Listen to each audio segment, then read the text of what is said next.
Je me tenais debout, seule, au cœur de notre cave de pierre, celle qu'on appelle ici la cave du siècle, parce qu'elle a vu passer plus de récoltes qu'un homme ne voit de printemps. Les parois de calcaire transpiraient d'une fraîcheur ancienne, un froid propre, presque sacré, qui gardait les bouteilles comme on garde un secret. La lueur des bougies glissait sur les goulots poussiéreux, accrochant ici et là un éclat de verre comme un regard qui refuse de s'éteindre. À Bordeaux, nous ne fabriquons pas seulement du vin. Nous élevons le temps. Nous l'apprivoisons, nous le laissons s'assagir, nous lui donnons une maison, une patience, une ombre. Et pourtant, ce soir-là, je sentais le temps se retourner contre moi, comme un tanin trop vert qui raye la gorge au lieu de caresser. Pierre ne distinguait plus le chêne du fruit. Pierre, mon Pierre, la légende que tant de gens saluaient de loin, le lion de notre vallée, n'avait plus la même morsure dans les yeux. Je l'entendais avant de le voir, ce petit froissement, ce souffle irrégulier, comme si sa poitrine cherchait une cadence perdue. Il avançait dans la cave avec précaution, appuyé sur sa canne, et chaque pas semblait demander pardon au sol. Moi, je faisais semblant de ne rien remarquer, par pudeur, par amour, par orgueil aussi. Car on ne montre pas les failles d'un grand vin au premier venu. On protège l'étiquette. On protège l'histoire. Ce soir, nous fêtions nos 40 ans de mariage. 40 ans. Un chiffre rond comme un fût bien cerclé. Au-dessus de nous, dans la salle attenante, on avait dressé une longue table, nappée de lin ivoire, décorée de petites branches de vigne et de quelques roses pâles. Les verres attendaient, alignés comme une armée silencieuse. Les invités parlaient bas, naturellement, comme on parle dans une maison où les murs ont une mémoire. Julien, notre fils, courait partout sans courir vraiment.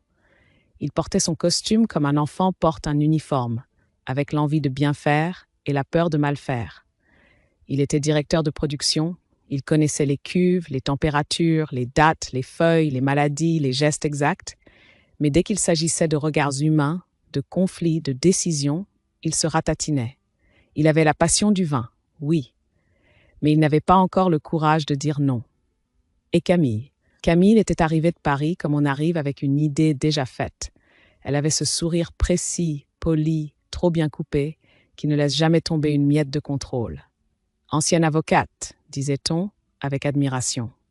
Moi, j'entendais plutôt ancienne avocate, donc habituée à tordre le réel jusqu'à ce qu'il ressemble à sa volonté. Quand elle m'embrassa sur les deux joues, son parfum me parut trop net. Pas un parfum de femme heureuse, un parfum de dossier fermé, de bureau climatisé, de victoire sans émotion. Elle avait posé la main sur l'épaule de Julien comme on pose un sceau sur un document. Un geste simple, et pourtant j'y sentis un avertissement.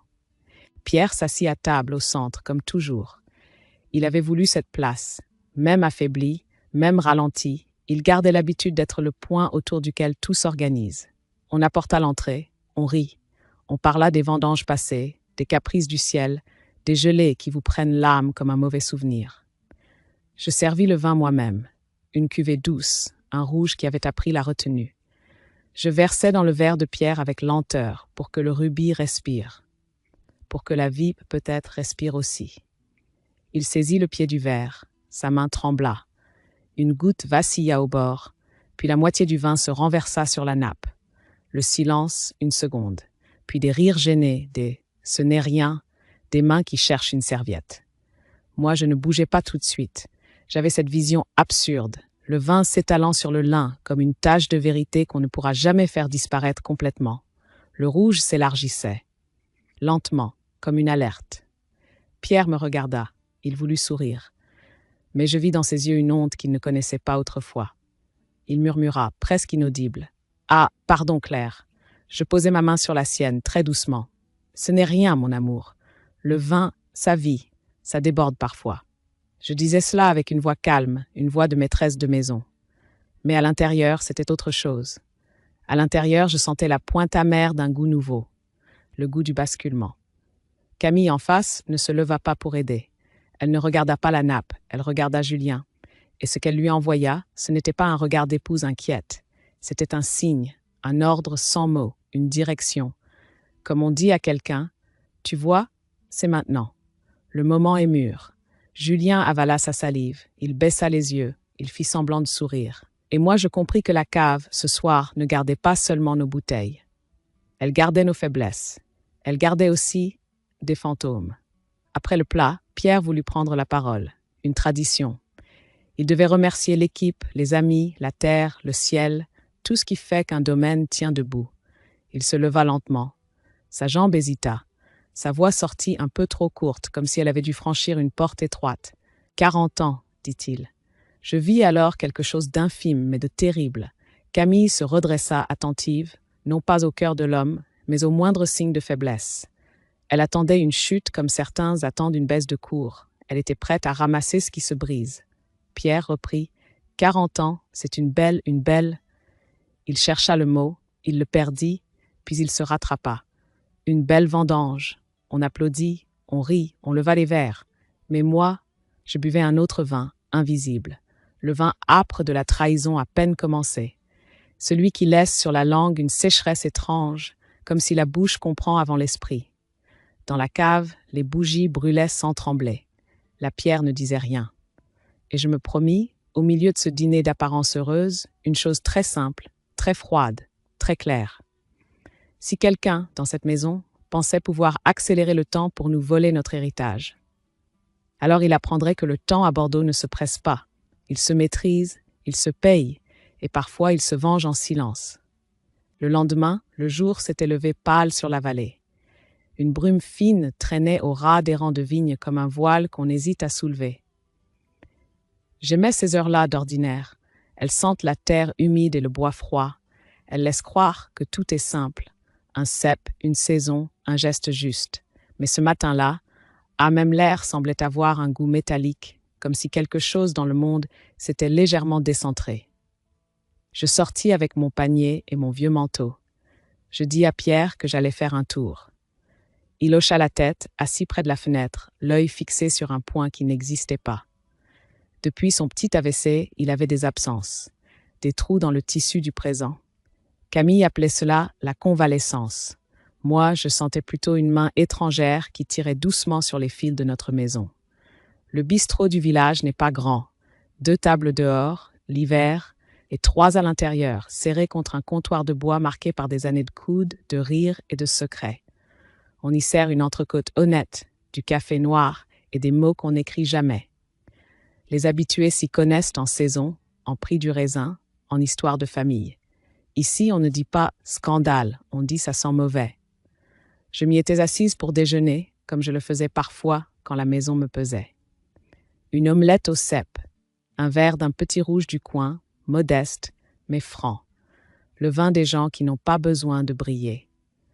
J'avais noué mon foulard autour du cou, ce foulard en soie couleur prune que Pierre m'avait offert il y a longtemps, pour que tu portes Bordeaux même quand tu n'es pas dans les vignes, avait-il dit. Quand je sortis, je ne m'en rendis pas compte tout de suite. J'avais laissé le foulard sur le dossier de la chaise. Ce détail, ridicule, presque tendre, me ramena au bistrot en fin d'après-midi. Et c'est là que le temps, encore, me donna une petite tape sur l'épaule, comme une mise en garde. Jean, le serveur, était là depuis toujours. Il avait ce visage buriné de ceux qui ont vu passer les hivers sans se plaindre. Il me reconnut aussitôt. Il essuya ses mains sur son tablier, jeta un coup d'œil vers la salle, puis il me fit signe d'approcher. « Madame Claire, venez, s'il vous plaît. » Sa voix avait changé. Pas de respect appuyé, pas de familiarité. Juste une urgence contenue. Il me guida vers le coin le plus sombre, près de la vieille armoire à bouteilles. Une place où les conversations se perdent dans le bruit de la machine à café. Je sentis mon cœur battre trop fort, comme un bouchon qui saute avant l'heure. Je ne voulais pas me mêler de ce qui ne me regarde pas, murmura Jean. Mais ici, on connaît votre famille, on connaît Monsieur Pierre, on lui doit beaucoup. Et ce que j'ai vu, ça ne va pas. Je cherchais mon souffle. Jean, de quoi parlez-vous ?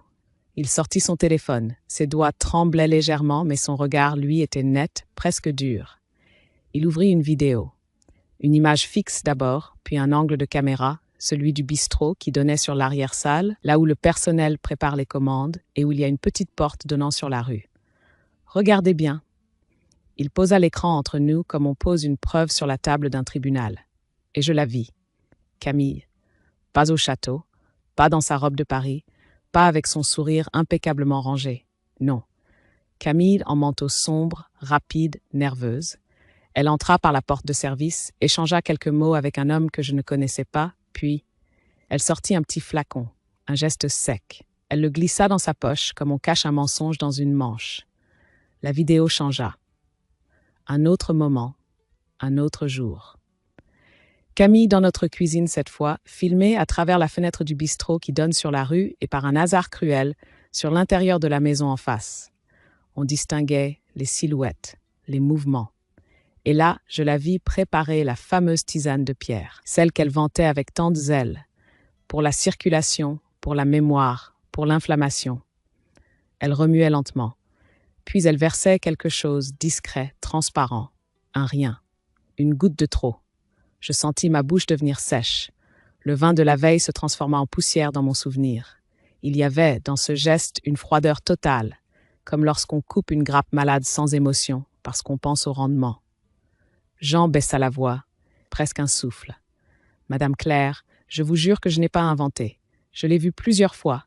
Et ce matin encore, elle est passée. Elle a pris quelque chose. Elle a dit à l'homme qu'il fallait que ça avance, que Monsieur Pierre devait signer. » Le mot « signer » me frappa comme une porte qui claque. Je fermai les yeux une seconde, et un flash brutal me revint comme une lame. Pierre, assis dans son fauteuil, après l'AVC. Son regard flottant, sa main incapable de tenir correctement une cuillère. Camille, douce comme une infirmière, déposant la tasse fumante entre ses doigts. « Bois, Pierre, c'est bon pour toi. » Et moi, idiote, reconnaissante, soulagée de la voir s'occuper de lui. J'avais même pensé, au fond, cette femme est peut-être dure, mais elle sait prendre soin. Quelle naïveté. Le vin de la confiance, quand il tourne, laisse une odeur de vinaigre qui vous suit longtemps. « Pourquoi vous me montrez ça, Jean ?»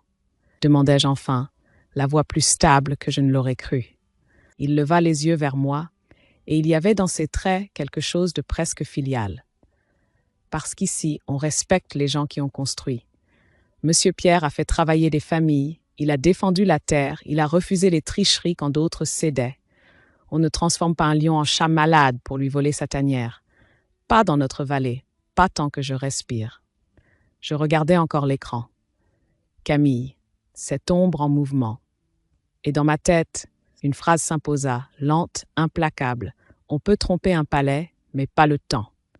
Je repris mon foulard sur le comptoir, mes mains ne tremblaient pas. C'est étrange. Je sentais une douleur, oui, mais pas celle qui pleure. Une douleur dense, solide comme un tanin qui se fixe sur la langue et refuse de partir. Je relevai le menton. « Merci, Jean. » Il voulut ajouter quelque chose, mais je l'arrêtai d'un geste. « Ne parlez de ça à personne.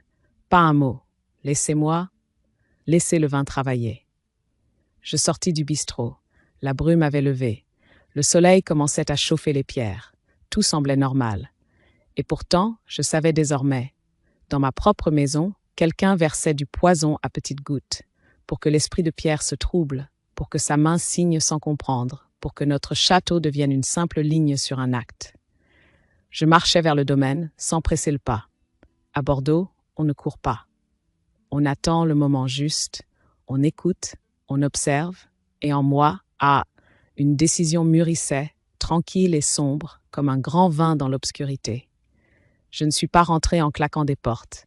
Je n'ai pas hurlé, je n'ai pas pris Pierre dans mes bras en lui disant qu'on voulait sa mort. Non, je suis rentrée comme on rentre après avoir goûté un vin défectueux. On garde le visage neutre, mais on sait, au fond, que quelque chose est irrémédiablement altéré. Dans la cuisine, Camille était là, parfaitement à sa place, comme si elle avait toujours vécu dans cette maison. Elle avait roulé ses manches avec une précision de magazine. Une bouilloire chantait doucement. Elle se retourna, sourire prêt, et dit d'une voix trop légère, « Claire, vous êtes déjà de retour. Vous avez trouvé votre foulard ?»« Ah, ce foulard !» Même les objets semblaient vouloir participer à cette histoire. « Oui, merci. » Ma voix ne trembla pas. J'ai eu envie de marcher. L'air est bon aujourd'hui. Elle hocha la tête, comme si l'air était un argument.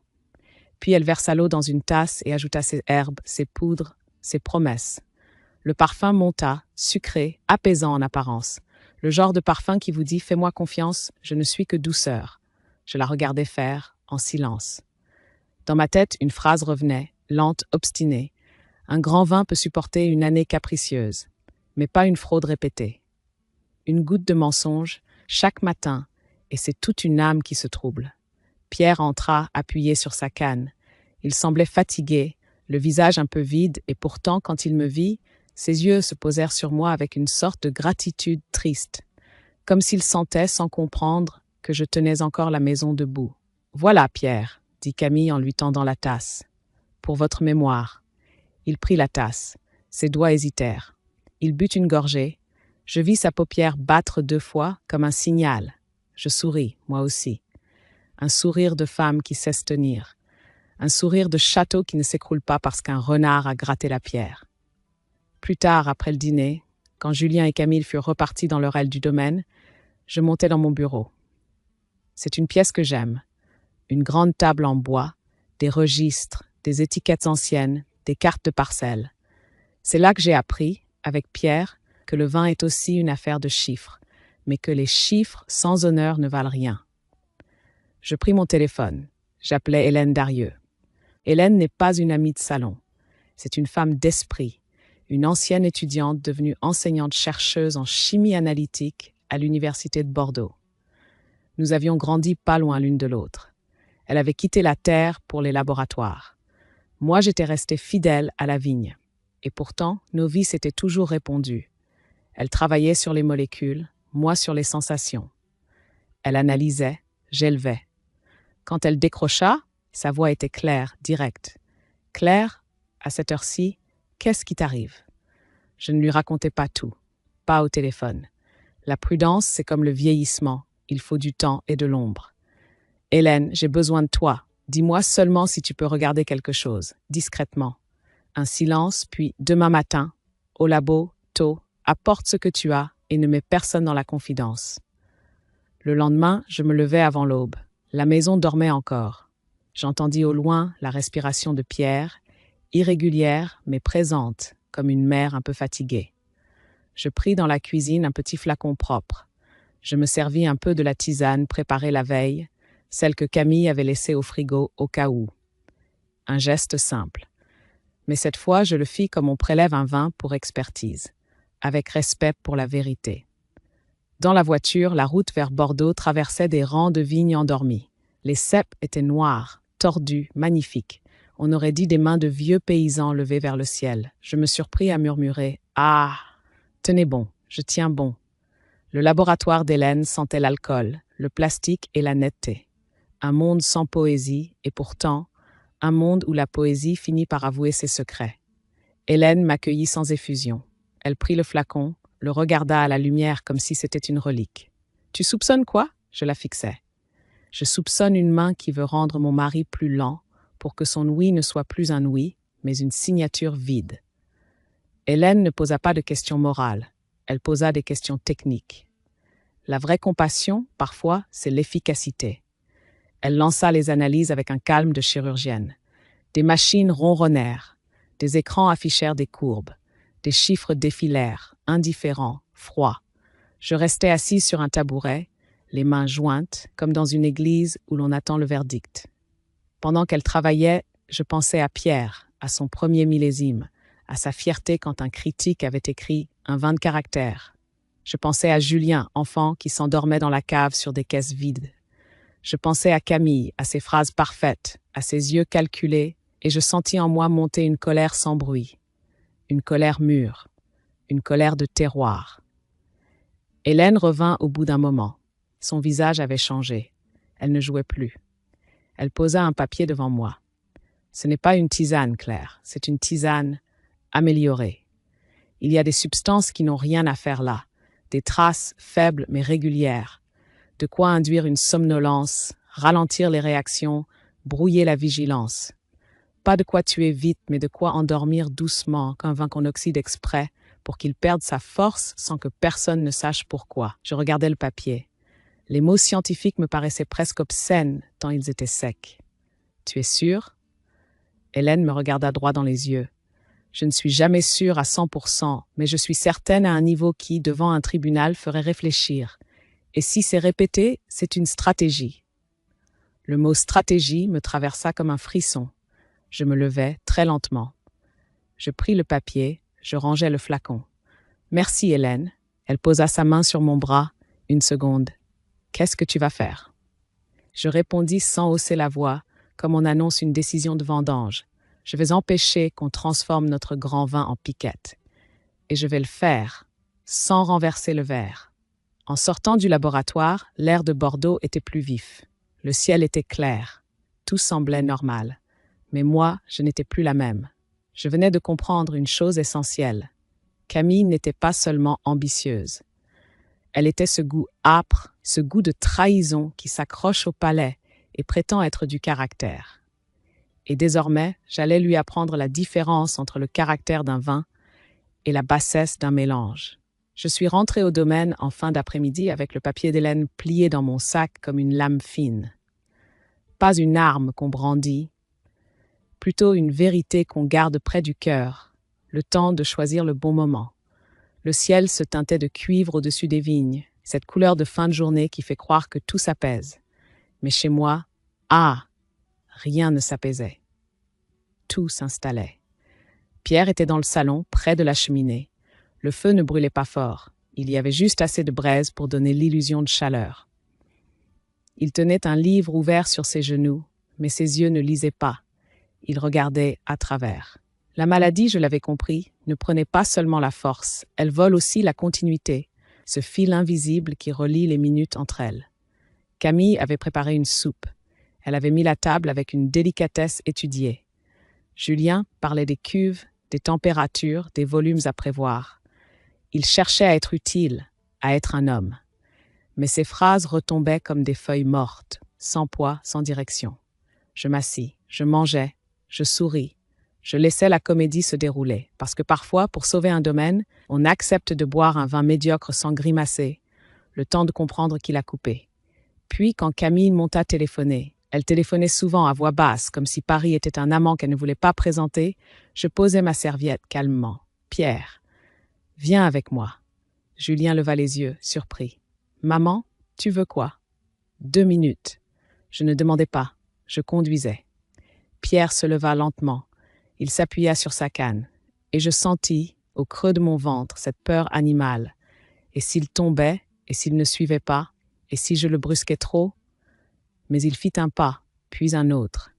Et à chaque pas, j'entendais en moi la cave entière, toutes nos années, tous nos serments, qui poussaient derrière lui. Dans mon bureau, je fermais la porte. Je tirais la chaise pour lui. Il s'assit, fatigué. Son visage était plus creusé qu'avant, mais ses mains étaient encore celles d'un homme qui a signé des contrats, serré des mains, tenu des fûts, choisi des terres. Des mains d'homme qui connaît la valeur d'une décision. Je sortis le papier d'Hélène. Je le posai entre nous. Pierre le regarda, plissa les yeux. « C'est quoi ?» Je pris une inspiration. Le genre d'inspiration qu'on prend quand on s'apprête à dire une vérité qui va brûler. Ce que Camille met dans ta tisane, ce qu'elle ajoute pour que tu sois plus lent, pour que ta tête devienne brume, pour que tes mots se perdent. Il resta immobile. Pas de sursaut, pas d'exclamation, juste ce silence profond qu'il avait autrefois quand il goûtait un vin suspect et qu'il attendait que le défaut se révèle tout seul. Je continuais, doucement, parce que je savais qu'il fallait que mes mots entrent comme un vin entre dans la bouche, sans violence, mais sans retour. Hélène l'a analysé. Ce ne sont pas des herbes, ce sont des substances qui n'ont rien à faire là, de petites doses, répétées, assez pour brouiller, pas assez pour éveiller l'alarme. Pierre prit le papier, le rapprocha de la lampe. Ses yeux suivirent les lignes. Je le vis serrer la mâchoire, une veine battit à sa tempe. Et puis, lentement, il posa le papier. Il me regarda, et à cet instant, j'ai revu mon Pierre. Pas l'homme fragile du salon, pas le patient convalescent, non, le lion, le commerçant génial, l'homme qui a bâti un château en parlant au vent, en lisant les sols, en devinant les hommes. Il esquissa un sourire. Pas un sourire heureux, un sourire sec, un sourire de tonneau qu'on ouvre et dont on découvre qu'il a été trafiqué. « Je le savais, dit-il. Je sentis mon sang se figer. Tu le savais ?» Il hocha la tête très lentement. Pas avec les preuves, pas avec les mots savants, mais je le savais, ici. Il tapota sa poitrine. Il y a une différence entre la fatigue qui vient de l'âge et celle qu'on te verse dans la gorge. Ça a commencé après mon AVC. Je me sentais glissait. Et chaque fois que je voulais dire quelque chose, je perdais le fil. Et je voyais son regard à elle, ce regard qui pèse la viande avant de l'acheter. Je l'écoutais et une colère chaude me monta, une colère protectrice, une colère de femme qui a porté des récoltes, des enfants, des deuils, et qui refuse qu'on lui vole son mari goutte après goutte. Pierre posa sa main sur la mienne. Sa main était chaude, étonnamment. « Ne fais pas la tête de celle qui va détruire la maison pour tuer un rat, » murmura-t-il. Je clignai des yeux. « Pierre, elle t'empoisonne. » Il se pencha un peu, comme s'il reprenait une leçon, comme autrefois avec Julien. « Justement, si on la chasse maintenant, elle criera au scandale. Elle dira que tu inventes. Elle fera de Julien un bouclier. Et notre fils est un bon raisin, Claire. Mais il est fragile. Il se laisse presser par la première main qui promet de le protéger. » Ce mot « fragile » me fit mal, parce qu'il était vrai. Je vis dans un flash Julien adolescent, dans la vigne, écoutant Pierre expliquer la parcelle, le sol, l'exposition. Julien hochait la tête avec ferveur. Il était loyal, il était droit, mais il cherchait toujours l'approbation. Et Camille, avec ses mots d'avocate, ses certitudes, ses « je sais ce qui est bon pour toi », elle l'avait enveloppé comme un voile, et lui avait confondu le voile avec la chaleur. Pierre reprit, les yeux brillants d'une lucidité presque cruelle. On ne doit pas seulement sauver le château, on doit sauver son âme. On doit sauver Julien. Je serrai sa main. Comment? Il inspira. Ah, ce souffle-là avait un goût de décision. Comme l'instant où l'on dit demain, on vendange, qu'il pleuve ou non, on va lui montrer. Pas avec des discours, pas avec des accusations, avec des faits, avec le temps. On va laisser Camille croire qu'elle gagne pour qu'elle se trahisse elle-même. Je restais silencieuse, je comprenais. La vengeance brute est un alcool fort, elle brûle tout, même ce qu'on veut protéger. La vengeance silencieuse, elle, ressemble à un grand vin. Elle attend, elle s'affine, elle frappe juste. Mais et toi, murmurai-je, si elle augmente les doses, si elle... Pierre posa un doigt sur mes lèvres, doucement. On va être prudent. À partir d'aujourd'hui, je ne bois plus rien qu'on ne contrôle. Tu prépareras toi-même. Tu comprendras, hein? Je hochai la tête. Mes yeux piquaient, mais je ne pleurais pas. Pierre eut un petit rire sans joie. « Tu sais ce qui est terrible, Claire, ce n'est pas le poison. Le poison, on peut l'identifier. Ce qui est terrible, c'est le goût du faux. Le goût de quelqu'un qui s'assoit à ta table, mange ton pain, boit ton vin et ne sent rien. Aucun respect, aucun tremblement, juste l'envie de convertir notre histoire en billets. » Il se redressa un peu et j'eus l'impression de le voir plus grand. Les jours suivants, je me mis à jouer mon rôle avec une précision nouvelle. Pas un rôle de comédienne, non. Celui d'une femme fatiguée, lasse, qui laisse échapper des phrases comme on laisse tomber des feuilles mortes sur une allée bien ratissée. Rien de brutal, rien d'alarmant. Juste ce qu'il faut pour nourrir l'impatience de ceux qui n'aiment pas attendre que le vin fasse son œuvre. Je ralentissais volontairement. Je me plaignais d'un mal de tête, d'un sommeil trop court, d'une inquiétude diffuse pour l'avenir du domaine. Ah, cette inquiétude-là, je la distillais comme un alcool fort, goutte à goutte. Un matin, à table, devant Julien et Camille, je soupirais plus fort que d'habitude. Je me demande parfois, dis-je en regardant par la fenêtre, si nous avons encore la force de tenir tout cela. Julien releva la tête aussitôt. « De quoi tu parles, maman ?» Je haussai les épaules, comme une femme qui n'a plus envie de convaincre. Du château, des responsabilités, de ce monde qui va trop vite. Les grands groupes étrangers appellent de plus en plus. Ils veulent acheter. Ils ont des moyens, eux. Je laissai flotter le mot « moyen ». Camille posa sa cuillère. Je vis ses yeux se durcir à peine. Un éclat rapide, comme un reflet d'acier sur une lame. « Vendre ?» dit-elle, faussement étonnée. « Vous n'en avez jamais parlé avant. » Je souris, un sourire triste. Avant, Pierre allait bien. Avant, je pensais que Julien aurait le temps de prendre toute la mesure. Mais aujourd'hui, je m'arrêtais là. Les silences bien placés sont plus efficaces que les discours. Pierre, assis à côté de moi, baissait la tête. Il jouait son rôle à merveille. Il semblait absent, fragile. Un homme qu'on peut convaincre sans le convaincre vraiment. Camille, elle, s'était redressée. Je sentais son esprit travailler. Un esprit qui n'aime pas les héritages lents. Un esprit qui déteste l'idée qu'un vin mette 20 ans à révéler sa valeur quand on pourrait le vendre demain. Les jours suivants, Elle devint nerveuse, plus présente, plus directive. Elle parlait de sécuriser, de simplifier, de rationaliser. Des mots sans terroir, des mots qui n'ont pas d'odeur. Je fis courir la rumeur, très doucement, pas directement, jamais. À Bordeaux, les rumeurs ne s'annoncent pas, elles se déposent. Une phrase au fournisseur. Une inquiétude glissée à un cousin éloigné. Une allusion lors d'un déjeuner avec un voisin vigneron. Claire n'a plus la tête à ça. Pierre est fatigué. Julien seul, c'est pas facile. Et surtout, le château a peut-être besoin de capitaux. Ah, ce mot. Capitaux. Il agit sur les ambitieux comme le sucre sur les mouches. Un après-midi, je laissais volontairement traîner, sur le bureau de Pierre, un dossier épais, des feuilles, des chiffres, des tableaux. De fausses projections, préparées avec soin, des dettes exagérées, des charges gonflées, rien de grossier, juste assez pour donner l'illusion d'un vin qui tourne mal dans le fût. Je savais qu'elle fouillerait. Camille fouillait toujours. Les gens qui veulent posséder fouillent avant de demander. Et en effet, le soir même, elle entra dans le salon avec un visage préoccupé. Trop préoccupé pour être sincère. « Claire, commença-t-elle, je suis tombée sur des documents inquiétants. » Je levai les yeux lentement. « Lesquels ?» Elle hésita une fraction de seconde, puis se lança. « Des pertes, des engagements. Si ces chiffres sont justes, le domaine court un risque sérieux. Il faut agir vite, très vite. Agir vite. » Voilà, le mot qu'elle attendait depuis des semaines. Pierre marmonna quelque chose d'incompréhensible. Julien pâlit. Il regarda les feuilles, puis sa femme, puis moi. « C'est vrai, maman ?» Je pris un temps. Un vrai temps, comme quand on laisse le vin respirer avant de répondre à un critique trop pressé. « Je ne sais plus, mon chéri, je ne sais plus très bien. » Camille s'empressa de prendre la parole. « Justement, c'est pour ça qu'il faut simplifier, vendre une partie ou tout, tant que la valeur est encore là. » Je la regardai enfin, droit dans les yeux.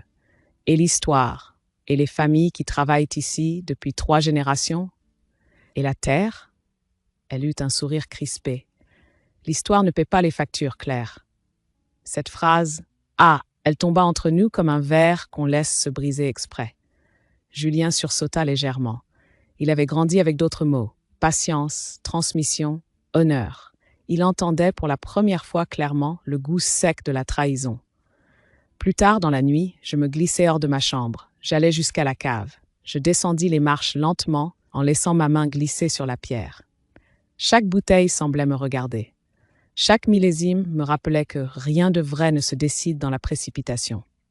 Je choisis une vieille cuvée. Je la pris contre moi. Et je pensais, les empires ne s'effondrent pas toujours dans le bruit. Parfois, ils se fissurent en silence, parce que quelqu'un a cru qu'il pouvait remplacer le temps par l'argent. Camille, désormais, croyait que le château vacillait. Elle croyait que Pierre était presque absent. Elle croyait que Julien pouvait être poussé. Elle croyait que la partie lui appartenait. Et moi, moi, je savais une chose essentielle. Quand quelqu'un commence à compter trop vite, c'est qu'il a déjà perdu le sens du goût. Le vin de la chute était en train de fermenter. Il fallait juste attendre le moment où il deviendrait imbuvable. Le lendemain, je proposai à Julien de descendre à la cave avec moi. Pas comme une convocation, comme une offrande. Il accepta tout de suite, soulagé, comme si l'air des profondeurs allait enfin lui donner un endroit où respirer. Avec Camille, il était toujours un peu en apnée. « Juste toi et moi, lui dis-je. On a besoin de se rappeler. » Il n'osa pas demander de quoi. Il suivit. La cave nous accueillit avec sa fraîcheur régulière, son odeur de pierre humide et de bois anciens. Ici, on n'entend presque rien. Les bruits du monde s'éteignent comme des pas sur un tapis. On ne parle pas fort dans une cave. On a l'impression que le vin écoute. Je marchais devant, la petite lampe à la main. Les ombres des fûts dansaient sur les murs. Julien avait les épaules un peu rentrées, comme un garçon pris en faute. Pourtant, il n'avait rien fait, ou plutôt, il n'avait pas encore fait ce qu'il fallait. Je m'arrêtais devant une rangée de bouteilles scellées à la cire, rangées à part. Une section que Pierre gardait comme un album de famille. Je posai la main sur une étiquette à peine lisible. « Tu vois celle-là » murmurai-je.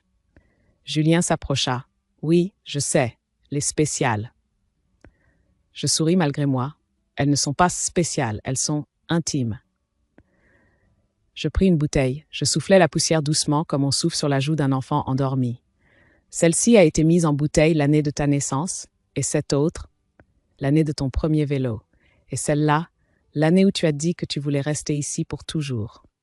Julien déglutit, ses yeux brillèrent. Ah, enfin de l'émotion vraie, pas une émotion fabriquée par un débat, par une dispute, par un contrat, une émotion qui vient du terroir. Il passa son doigt sur la cire. J'avais oublié, maman, je le regardais. On n'oublie pas, on enterre, on empile des choses par-dessus, le travail, la fatigue, les phrases de ceux qui parlent plus fort que nous. Il ne répondit pas. Son silence était lourd, mais pas fermé. Un silence ouvert, comme un verre vide qui attend. Je l'entraînai un peu plus loin, vers un vieux banc de bois. Je m'assis, il s'assit à côté de moi, et je laissai le temps se poser entre nous. À Bordeaux, c'est souvent le temps qui fait les confessions. « Julien, commençai-je, doucement, tu sais ce que ton père m'a appris le premier jour où je suis entré dans cette cave ?» Il secoua la tête. Il m'a dit, le vin ne ment pas, mais les hommes, oui. Julien eut un petit rire nerveux. Papa dit toujours ça. Oui, et il a raison. Le vin te dit immédiatement si tu l'as respecté. Si tu l'as pressé trop fort, il devient amer. Si tu l'as triché, il devient creux. Et si tu l'as attendu, il devient profond. Je le fixais. Les familles, c'est pareil. Il baissa les yeux. Je pris une inspiration. Ah, il fallait parler sans attaquer. Il fallait planter une graine sans qu'il se sente accusé. Ton père est fatigué, Julien, et moi aussi. Mais tu sais ce qui me fait le plus peur? Ce n'est pas la fatigue. Ce n'est pas l'âge. C'est l'oubli. L'oubli de ce qui te tient debout. Il se mordit la lèvre. Tu veux parler de Camille? Je ne dis pas oui, je ne dis pas non, je ne prononçais pas son nom, parce que dès qu'on prononce un nom, l'autre se braque pour le défendre. Je voulais qu'il arrive à la vérité par son propre palais. Je veux parler de la vérité, répondis-je. Julien soupira. Je suis perdu, maman. Tout le monde me demande de décider. Camille, les équipes, les banques, et maintenant vous parlez de vendre. Je posai ma main sur son avant-bras. Écoute-moi bien. Aider quelqu'un, ce n'est pas décider à sa place. Comprends-tu? Il releva les yeux surpris. Ton père t'a toujours aidé, mais il ne t'a jamais volé ton choix. Moi non plus. Quand quelqu'un commence à décider pour toi, en disant que c'est pour ton bien, c'est là que tu dois goûter, Julien. Goûter ce que ça laisse sur ta langue. Est-ce que c'est un vin qui réchauffe ou un vin qui assèche? Il resta silencieux. Je sentais que ça travaillait en lui, lentement, comme une fermentation qui commence. Je me levai. Viens. Nous remontâmes, et avant de sortir de la cave, je m'arrêtai, comme si un souvenir venait de me tirer la manche. Tu sais, ton père garde encore un carnet, dans son bureau. Un carnet où il note tout, les parcelles, les choix, les projets, même les dettes. Je fis mine d'hésiter. Il est un peu désordonné en ce moment. Il laisse traîner des papiers, c'est inquiétant. Julien fronça les sourcils. Des dettes? Je haussai les épaules. Je ne sais plus très bien. Les chiffres, ça me fatigue. Je le laissai avec cette phrase comme on laisse une bouteille entr'ouverte, juste assez pour que l'odeur s'échappe. Le soir, dans le bureau de Pierre, je déposai en évidence le faux dossier de dette, celui que Camille avait déjà flairé. Je le plaçai encore plus clairement avec un post-it, un mot bref, urgent. Signature. Puis je fis quelque chose de plus subtil encore. J'ajoutai un document factice, une lettre d'intention d'un groupe étranger prêt à racheter vite à prix cassé avant dépôt de bilan. Un poison de papier, le genre de poison que les ambitieux boivent avec plaisir. Je savais ce qui allait se passer. Camille lirait, elle paniquerait, elle pousserait Julien, et peut-être que Julien, cette fois, regarderait son épouse autrement.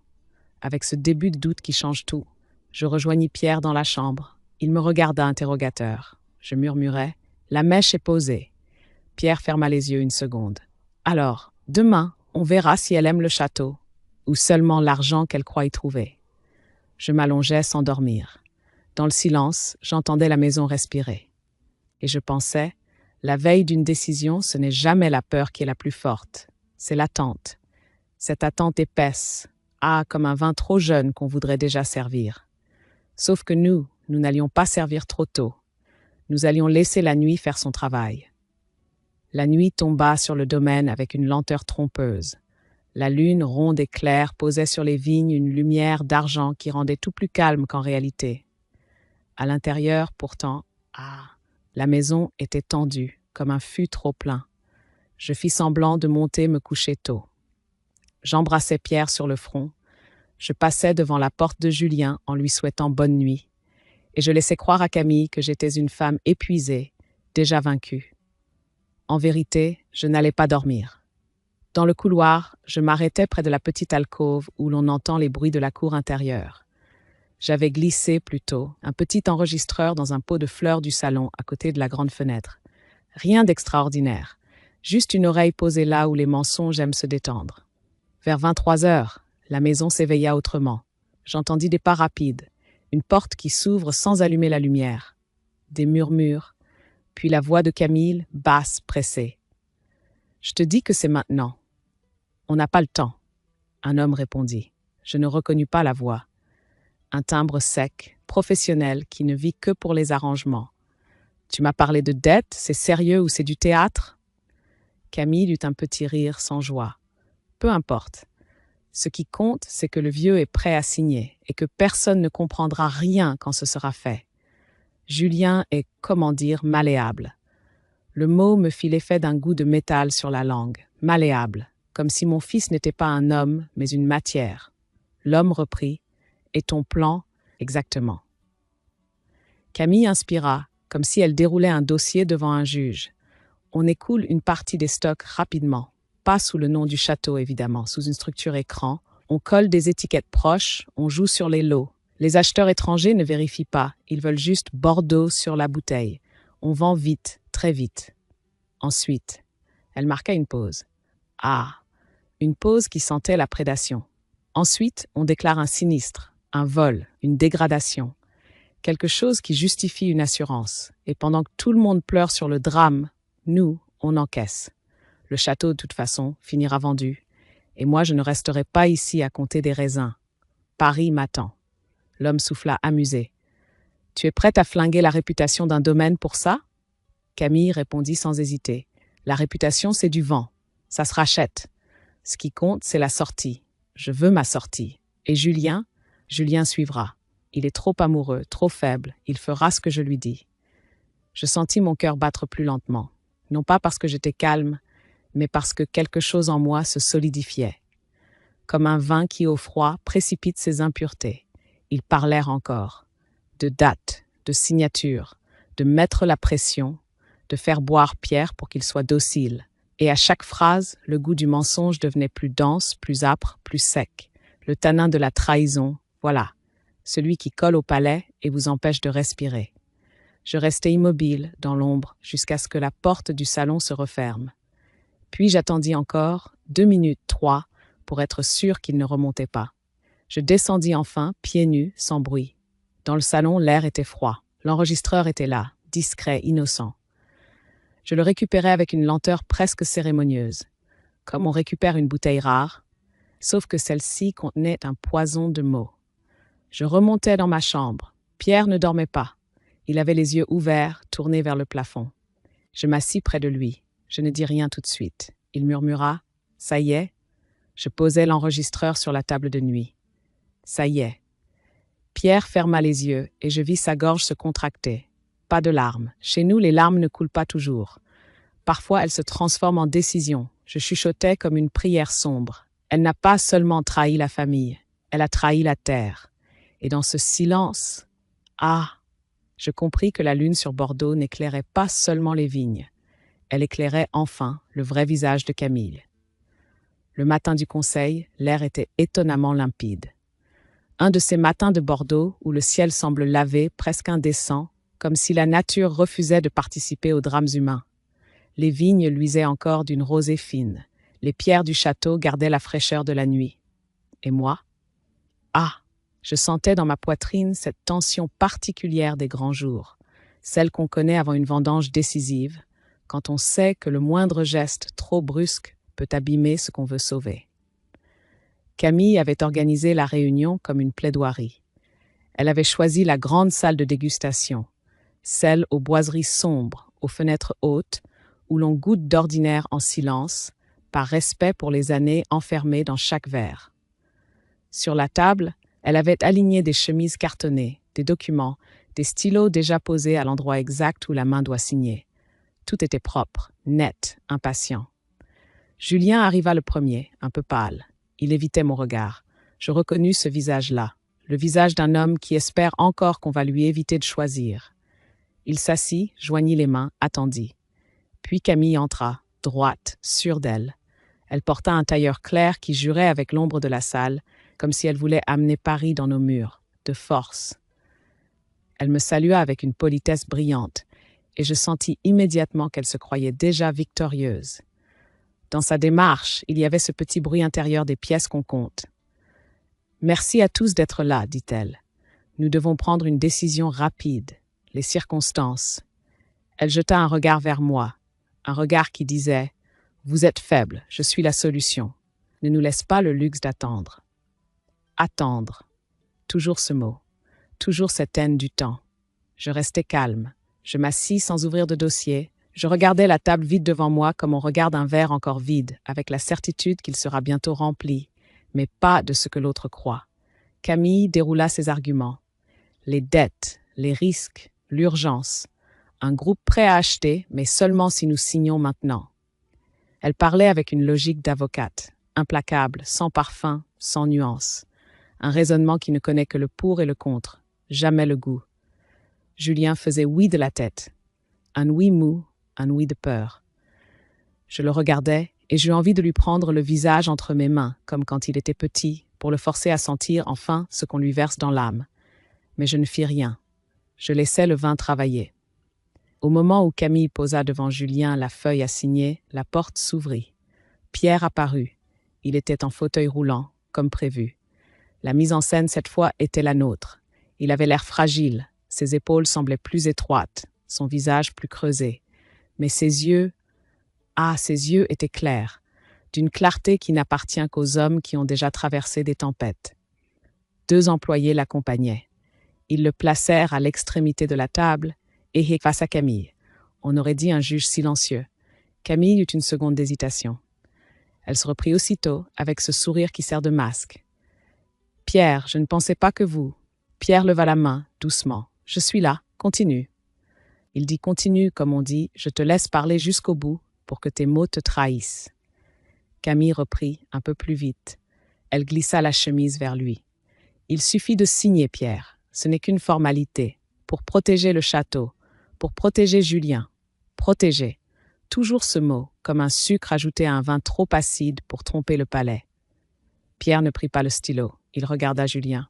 « Mon fils, avant de signer quoi que ce soit, tu vas me servir un verre. » Camille tressaillit. « Pierre, ce n'est pas raisonnable. Votre traitement, votre tension, le médecin. » Sa voix monta d'un cran. Trop d'émotion pour quelqu'un qui prétend être rationnel. Et là, je vis le doute s'allumer dans les yeux de Julien. Une petite étincelle. Pourquoi ma femme panique pour un verre? Pourquoi ce geste l'effraie autant? Pierre insista, sans hausser la voix. « Julien, la cuvée spéciale, celle que ta mère a sortie hier. » Julien se leva, hésitant. Il alla vers le petit meuble où j'avais placé exprès la bouteille scellée. Une bouteille que Camille n'avait jamais vue. Une bouteille qui portait sur son étiquette ancienne une date et un nom. Notre nom. Camille fit un pas en avant, presque malgré elle. « Non, pas celle-là. Donnez-lui plutôt une autre, plus légère. » Julien se figea. Il tourna la tête vers elle. « Pourquoi ?» Camille chercha. Elle s'entendit chercher. Elle s'accrocha à un argument pauvre. « Parce que je ne veux pas qu'il se fatigue. » Pierre esquissa un sourire infime. Un sourire sans chaleur. « Tu ne veux pas que je goûte, surtout. » La phrase tomba, simple, nue. Julien resta immobile, la bouteille dans les mains. Il regarda sa femme comme on regarde un vin qu'on a aimé et dont on découvre soudain un arrière-goût étrange. Je parlais enfin, très doucement, en regardant Julien, pas Camille. Dans cette maison, on ne craint pas un verre, on craint ce qu'il révèle. Julien déglutit. Ah, il était en train de comprendre, non pas avec sa tête, mais avec son instinct. Il défit la cire lentement, comme si chaque geste était une question. Il versa un peu de vin dans un verre, un filet sombre, profond, qui semblait contenir des années entières. Pierre leva le nez vers le verre, inspira. un geste qu'il faisait 1000 fois, autrefois avec assurance. Ce matin-là, ce geste était une déclaration. Camille blanchit. Ses mains se crispèrent sur le dossier. Elle ne regardait plus le papier. Elle regardait le verre, comme si ce verre était une arme. Et je sentis « Ah !» avec une précision presque douloureuse que le moment venait. Le moment où la vérité, comme un vin bien élevé, atteint enfin sa pleine bouche. Pierre porta le verre à ses lèvres sans précipitation. Il ne but pas tout de suite. Il laissa le vin toucher sa bouche, s'installer, parler. Puis il avala une petite gorgée, lentement, et posa le verre sur la table. Un silence s'étira, un silence de dégustation, mais chargé d'autre chose. La peur d'être démasquée, la honte de comprendre, l'attente d'une sentence. Camille avait les yeux fixés sur Pierre comme on fixe une porte qu'on espère voir rester fermée. Julien, lui, respirait trop vite. Je le voyais. Quelque chose en lui luttait. Un amour aveugle contre une intuition qui s'éveille. Pierre essuya ses lèvres avec sa serviette. Puis il dit d'une voix calme, presque douce, « C'est étrange. On dirait qu'on a ajouté quelque chose. » Camille se redressa, prête à nier, à attaquer, à renverser la table. Mais Pierre leva la main, encore une fois, et son geste coupa net toute tentative. « Ne parle pas. » Il se tourna vers Julien. « Mon fils, écoute. » Julien hocha la tête, comme un enfant qui attend une explication. Et au fond, il était encore cet enfant-là, celui qui croyait que l'amour suffit à rendre le monde sûr. Pierre posa la paume sur le dossier cartonné que Camille avait préparé. Il n'ouvrit pas la chemise. Il ne regarda pas les signatures. Il regarda sa belle-fille. « Tu as voulu aller vite, Camille. Tu as voulu que le temps se plie à ta volonté. Mais le temps n'obéit pas. Il observe, et un jour il tranche. » Ces mots étaient simples, mais chacun portait un goût de bois sec, de vérité. Camille ricana, un rire trop aigu. « Pierre, vous délirez. Vous ne comprenez plus les enjeux. On fait ça pour vous sauver, pour sauver Julien, pour sauver le château. » Pierre inclina légèrement la tête, comme un homme qui accepte qu'on se ridiculise. « Pour sauver ?» répéta-t-il. « Alors explique-moi pourquoi tu as peur d'un verre. Explique-moi pourquoi tu t'agites dès que je veux goûter ce qui m'est servi. » Camille ouvrit la bouche, puis la referma. Elle cherchait une issue, une faille dans notre mur. Pierre se tourna vers moi. Il n'eut pas besoin de demander. Je sortis l'enregistreur de mon sac. Je le posai sur la table, au milieu des dossiers, comme on pose une bouteille de Grand Cru au milieu de vin trafiqué. Julien fronça les sourcils. « Maman, c'est quoi ?» Je ne répondis pas. Pierre appuya sur lecture. La voix de Camille emplit la salle, basse, pressée, sans tendresse. Les mots tombèrent, un à un, comme des gouttes de vinaigre dans un verre de vin. Le vieux est prêt à signer. Julien est malléable. On écoule les stocks vite. La réputation, c'est du vent. Je veux ma sortie. Paris m'attend. Je vis le visage de Julien se décomposer à mesure que les phrases s'enchaînaient. Sa bouche s'ouvrit légèrement, comme s'il manquait d'air. Il regardait Camille, mais il ne la reconnaissait plus. Il entendait pour la première fois le vrai goût de sa femme. Et ce goût n'était pas l'amour. C'était l'ambition froide, la cupidité nue, le tanin brutal de la trahison. Camille se leva d'un bond. « Coupez ça, c'est illégal, vous n'avez pas le droit. » Pierre ne bougea pas. Il la laissa s'agiter, il la laissa s'agiter, il la laissa se brûler elle-même. Puis il parla, très bas. Et c'est ce qui fut le plus effrayant. « Ce n'est pas la police qui me fait peur, ce n'est pas le scandale. Ce qui me fait peur, c'est qu'un jour mon fils signe, par amour, un papier qui détruit ce que 4 générations ont protégé. » Julien se leva à son tour, tremblant. « Camille, dis-moi que ce n'est pas vrai.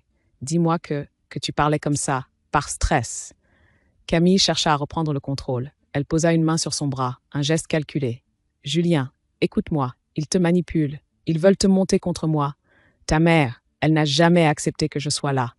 Elle invente. » Julien retira son bras, un mouvement petit mais immense, comme une porte qu'on ferme enfin. « Tu m'as appelé malléable, dit-il, d'une voix cassée, comme si j'étais rien. » Camille voulut rire encore, mais cette fois le rire ne sortit pas. Sa gorge était sèche. Le mensonge, quand il est éventré, laisse toujours la bouche sèche.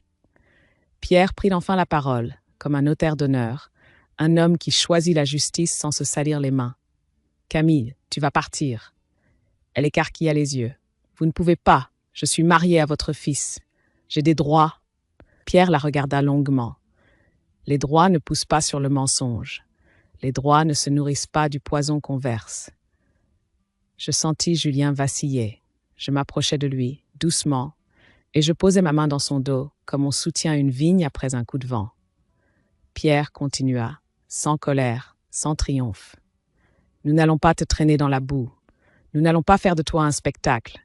Parce que le spectacle, c'est encore une manière de donner du bruit au mal. Et nous voulons le silence qui protège. Camille souffla, méprisante. Alors vous me laissez partir, sans rien? Je pris la parole enfin, et ma voix me surprit par sa douceur tranchante. Oui, sans rien, pas par vengeance, par hygiène, comme on enlève une moisissure avant qu'elle ne prenne tout le fût. Julien pleurait. Pas de grosses larmes théâtrales, des larmes d'homme humilié, d'homme qui comprend qu'on l'a aimé seulement comme un chemin vers une caisse. Pierre se pencha légèrement vers lui. « Mon fils, on ne te demande pas de haïr, on te demande de voir. Et maintenant que tu vois, tu peux choisir. » Julien hocha la tête, incapable de parler. Camille, elle, resta debout, figée, comme une bouteille vide qu'on a trop longtemps présentée comme pleine. Pierre conclut d'une voix toujours calme. « Nous allons engager une procédure de divorce, discrète, nette. Tu quitteras Bordeaux, tu ne recevras rien de ce domaine, et tu n'y reviendras pas. » Il marqua une pause, puis ajouta, avec cette politesse glaciale des grands bourgeois, quand ils ferment une porte pour toujours, « Ici, on ne punit pas par la violence. On retire simplement au mal l'accès à ce qu'il voulait souiller. » Et dans ce moment-là, je compris que la vraie victoire n'est pas un coup de théâtre. C'est un vin juste, servi au bon moment, qui laisse à l'autre le goût irréfutable de sa propre trahison. Les semaines qui suivirent eurent la lenteur d'un vin qui se remet après une mauvaise manipulation. Rien ne se répare d'un coup. Même quand le danger est écarté, il reste dans l'air une odeur légère. Celle du mensonge qui a frôlé la maison. Il faut aérer, il faut nettoyer, il faut surtout réapprendre à respirer sans guetter le bruit d'une porte. Camille partit sans cri. Elle essaya bien au début de négocier, de revenir avec des mots juridiques, des compensations, des droits. Mais Pierre, avec Maître Dubois, avait posé les choses comme on pose un bouchon sur une bouteille précieuse, fermement, sans brutalité, sans faille. Une séparation nette, un départ discret. Et ce qui fut le plus dur pour elle, je crois, ce ne fut pas de perdre de l'argent, c'était de perdre le théâtre. Personne n'avait couru après elle. Personne ne l'avait suppliée. Elle avait quitté Bordeaux comme on quitte une table où l'on n'a pas obtenu le dessert qu'on convoitait. Julien, lui, resta longtemps silencieux. Il travaillait beaucoup, trop. Il passait ses journées entre les cuves, les barriques, les parcelles. Il se réfugiait dans la matière, dans le concret, parce que le cœur lui faisait mal. Il avait honte d'avoir aimé, honte d'avoir été aveugle, honte d'avoir frôlé sans le savoir l'idée de signer la fin de notre histoire. Un matin, je le trouvais dans la cour, devant le chai. Il regardait ses mains, comme s'il cherchait encore la trace d'un stylo imaginaire. « Maman, dit-il, et sa voix tremblait. Comment vous avez su avant moi ?» Je m'approchai. Je ne répondis pas tout de suite. Je regardais les vignes au loin. Les feuilles avaient pris cette couleur d'automne, entre l'or et la rouille, qui donne au paysage un air de fin, alors que c'est un commencement. « On ne sait pas toujours, dis-je enfin. On sent, et parfois, on ne veut pas sentir, parce que ça fait trop mal. Mais moi, je n'avais pas le droit de détourner la bouche. Pas quand il s'agissait de ton père, pas quand il s'agissait de toi. » Julien avala sa salive. J'ai l'impression d'avoir trahi. Je posai ma main sur sa joue, comme quand il était petit. Ce geste-là, je l'avais retenu pendant des années, par pudeur, par distance, parce qu'un fils de vigneron doit devenir un homme. Mais ce jour-là, je le fis. Il en avait besoin.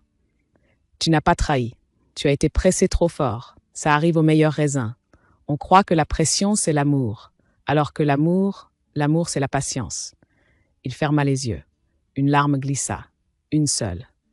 Pierre sortit alors du salon, appuyé sur sa canne. Il avançait lentement, mais il avançait. Et ce simple mouvement avait déjà le goût d'une victoire. Pas une victoire contre quelqu'un, une victoire contre l'effacement. Il s'arrêta près de nous. Il regarda Julien. « Aujourd'hui, dit-il, tu vas diriger la récolte. Je serai là. Ta mère sera là. Mais c'est toi qui parleras aux équipes. C'est toi qui décideras du rythme. Julien eut un réflexe de peur. « Papa, je… » Pierre le coupa doucement. « Tu sais faire, tu as toujours su. Tu as juste oublié que ta voix compte. » Et voilà, le vrai héritage. Pas des murs, pas des hectares, une voix retrouvée. Le jour des vendanges arriva. La vallée s'emplit de mouvements. Les cagettes s'empilaient, les rires des ouvriers se mêlaient au bruit des sécateurs. L'odeur du raisin mûr montait comme une promesse. Julien marchait entre les rangs, donnant des consignes. Il se penchait, regardait les grappes, parlait avec les anciens, écoutait.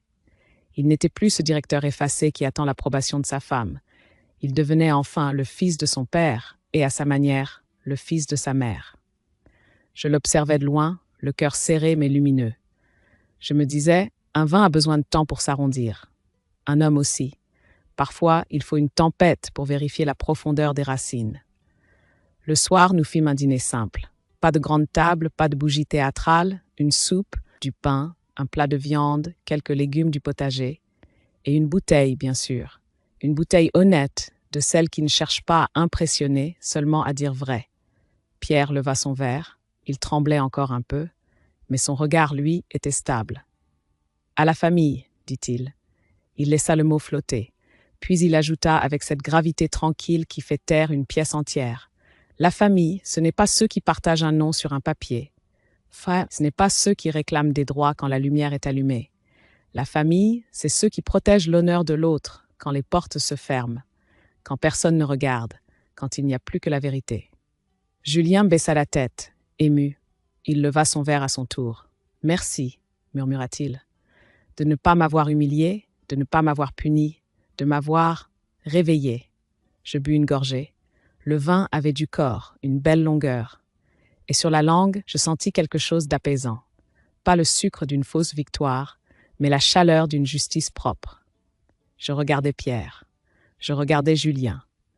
Et je pensais, avec une douceur dure au fond du cœur, le goût amer de la trahison finit toujours par passer, si l'on a le courage de laisser le temps faire son travail. Cette histoire de Claire n'est pas seulement une affaire de vin, d'héritage ou de trahison. Elle nous rappelle une vérité simple et souvent douloureuse. Le danger ne vient pas toujours de l'extérieur. Parfois, il s'assoit à notre table, boit dans notre verre et se cache derrière des mots rassurants comme amour, protection, raison. La sagesse, ici, n'a pas été de frapper fort, ni de détruire. Elle a été de voir clair sans humilier, de protéger sans écraser, et surtout de laisser la vérité se révéler par elle-même, comme un vin qu'on n'ouvre qu'au bon moment. Combien d'entre nous ont déjà senti, au fond d'eux, ce goût étrange, cette gêne silencieuse qu'on préfère ignorer pour préserver la paix familiale? Combien ont laissé le temps passer en espérant que ça s'arrange, jusqu'au jour où le prix devient trop lourd? Alors je vous pose ces questions, sincèrement. Avez-vous déjà fermé les yeux sur une trahison par amour? Avez-vous déjà compris trop tard que quelqu'un décidait à votre place pour votre bien? Et surtout, si vous étiez clair, auriez-vous eu le courage d'attendre, d'observer et de protéger sans vous salir les mains? Si cette histoire a réveillé quelque chose en vous, si elle vous ressemble, même un peu, écrivez-nous. Vos histoires de famille, de choix difficiles, de silences lourds ou de renaissance tardive méritent d'être racontées. Vous pouvez les envoyer par mail à l'adresse épinglée dans la description. Ici, on ne juge pas. On écoute et parfois, on transforme vos blessures en récits qui… Wait, hang on, sorry. Theo, did you actually have soup, or are you souped as in hammered? I can't get Steam to, okay, there we go. I have an account alert. What does that mean? Oh, my ESA subscription expired. Sponge, what the fuck? Sponge, thank you. I don't even have a coffee goal running at the moment. Thank you. Wait, Sponge is in the lock-in. Wait, lock-in legend. Wait, sorry for shouting. Sponge is in the lock-in. Hey, hey. Sponge, thank you. One of us. Good thing I didn't mean anything else. Oh, you actually just had soup. Okay, I'm happy for you. Sponge, you know, you should be able to get in there automatically. If you don't get in there automatically, click the thing in your email. If not, I'll just manually add you in. Yay, Sponge! Sponge, I did a stream in there today, getting ready for stream, and I was debriefing on my recent dating updates. Pip, hello Pip. I'm nowhere near over it now. Okay. Sorry. Wait, so trash you are Theo. Do you prefer to be trash or do you prefer to be Theo? Hang on.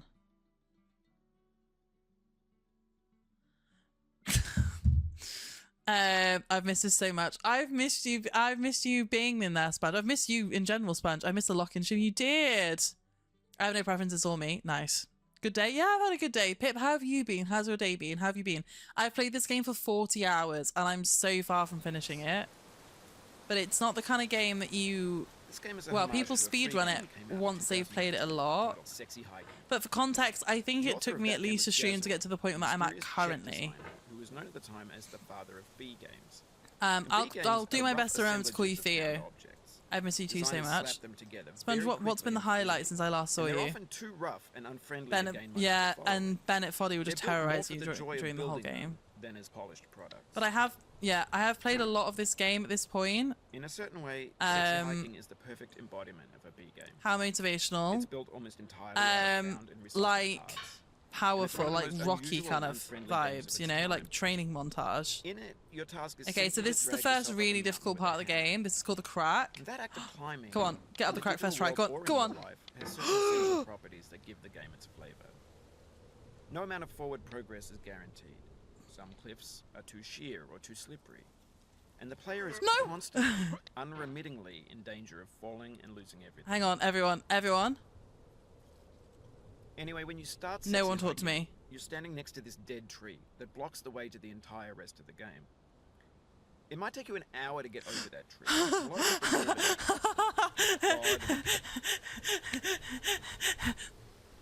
I've been so poorly today. I'm sorry that you've been poorly. I'm starting to feel better. Okay, good.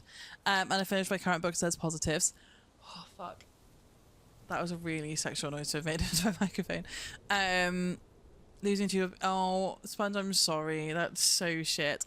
I booked a solo holiday to the Australia. Wait, that's amazing. Oh my god, that sounds lovely. At it, exploring the limits of your reach and your strength, trying to find a way up and over. And there's a sense of truth in that lack of compromise. Most obstacles in video game worlds are fake. You can be completely confident in your ability to get through them once you have the correct method or the correct equipment or just by spending enough time. In that sense, every pixelated obstacle in sexy hiking is real. The obstacles in sexy hiking are unyielding, and that makes the game uniquely frustrating. Oh, I won't know off the top of my head, George. Frustrating game. Feel free to just request it, and if I hate it, I'll skip it. Oh my god, crack first try. Crack first fucking try, everyone. You saw it here. Today's the day. This is the run. This is the fucking run. I had a huge pet being able to hang out for a while. That's nice, this one, but it still sucks, though. Fucking hell. I've never done the crack first try, I don't think. It already felt like my inability to get past beat the game. GG, time to go. Yeah, that's it. Game is done. Thank you for clipping that. Imaginary mountains build themselves from our efforts to climb. And it's our repeated attempts to reach the summit that turns those mountains. I've not played this game properly since I moved into this flat, and I just don't want my neighbours to When you're building a video game world, you're building with ideas. Oh my god. Can be like working with quick sets of sorry, am I mold your ideas into a certain shape that can be played with. Dare I say and in I'm the process of playing with them, cracked at the video game? Until they're immutable, like rock. And at that point, you can't change the world. Not without breaking it into pieces